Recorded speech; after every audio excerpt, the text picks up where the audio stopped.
Murshidabad digital media ফেডারেশনের প্রথম জেলা সম্মেলনে আবেগ আপ্লুত হুমায়ুন কবির। রবিবার 1 জুন বহরমপুর কালেক্টরেট হলে অনুষ্ঠিত হল ডিজিটাল মিডিয়া ফেডারেশনের প্রথম মুর্শিদাবাদ জেলা সম্মেলন।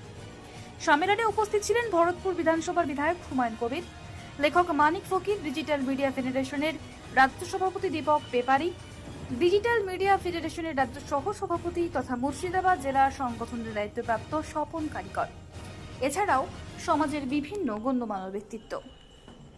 ফকির যারা এসেছে সকলকে ধন্যবাদ জানাচ্ছি।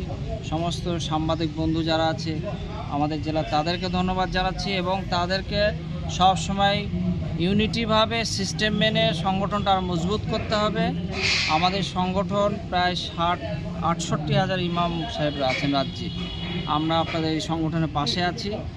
আমরা বলেছি রাজ্যে থাকা খাওয়া অফিস থেকে যত রকম হেল্প লাগবে আমরা পাশে আছি। আমাদের 4খানা অফিস আছে কলকাতায় এবং প্রত্যেক জেলায় জেলায় আমাদের লোক আছে, আমরা হেল্প করব। প্রত্যেক জেলায় জেলায় রাজ্য সম্মেলন করলে আমরা হল খাওয়ার সব দিব আমরা বলেছি।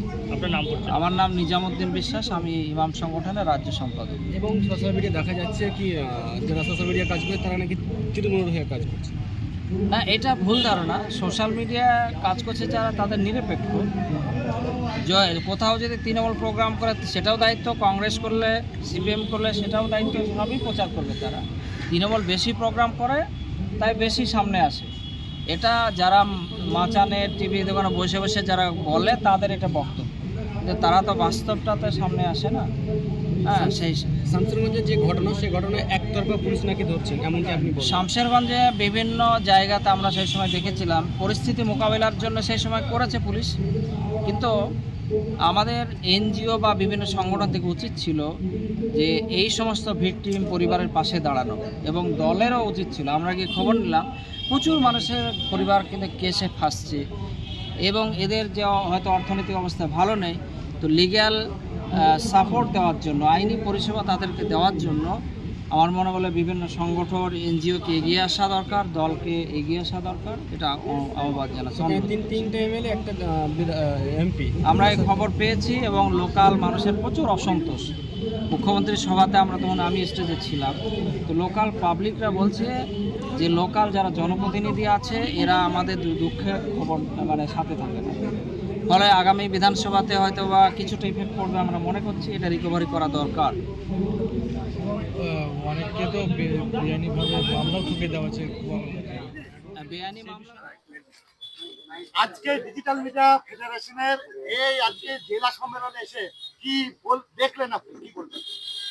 দেখুন, আপনাদের ডিজিটাল মিডিয়া ফেডারেশন যেটা মুর্শিদাবাদ জেলার, আপনি যে আয়োজন করেছেন সম্মেলনের, এটা অত্যন্ত আপনাদের উপযোগী সময়ে উপযোগী সিদ্ধান্ত হয়েছে। কারণ আপনাদের নিজেদের পরিবারের লোকদের সুরক্ষিত রাখা এবং আপনাদের নিজেদের এই প্রভিশনে স্বচ্ছতা নিয়ে কাজ করার ক্ষেত্রে আপনাদেরকে অনেক বেশি ঐক্যবদ্ধ থাকতে হবে, ইউনাইটেড থাকতে হবে। তা না হলে আপনাদেরকে কিছু স্বার্থন্বেষী মানুষ আছে যারা আগামী দিনে আপনাদেরকে উঠতে দেবে না, পথে আপনাদের কর্মক্ষেত্রে বাধা সৃষ্টি করবে। তো সেইটাকে সঠিকভাবে আপনাদের আরো বেশি করে সঠিক তথ্য, সঠিক খবরগুলোকে একদম গ্রাসরুট থেকে তুলে এনে নির্ভীক সৈনিকের মতো আপনাদের এই মিডিয়া, ডিজিটাল মিডিয়া যাতে সংবাদ পরিবেশন করেন। আপনাদের কাছে সাহসী লোক ব্যাপারী আছে। আমরাও আপনাদেরকে সত্যি কথাটা সহজভাবে মানুষের কাছে উঠিয়ে আনার জন্য, যদি আপনাদের উপরে কোনো অন্যায় অত্যাচার এই মুর্শিদাবাদ জেলায় হয়, ওদিকটা তো দীপকদা দেখবেই।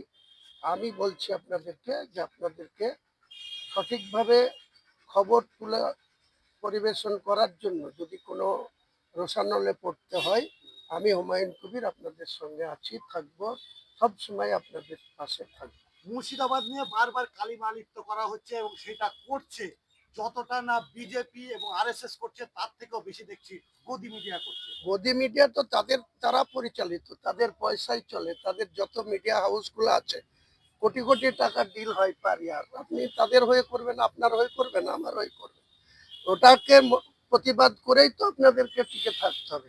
এইসব অন্যায় দিকের বিরুদ্ধে আপনাদেরকে বেশি বেশি করে আরো বেশি সঠিকটা তুলে ধরতে হবে। তারপরে দেখবেন এসব তো মিডিয়ার চ্যানেলগুলো আর কেউ ঘোরাবে না, চ্যানেল অফ করে রাখবে।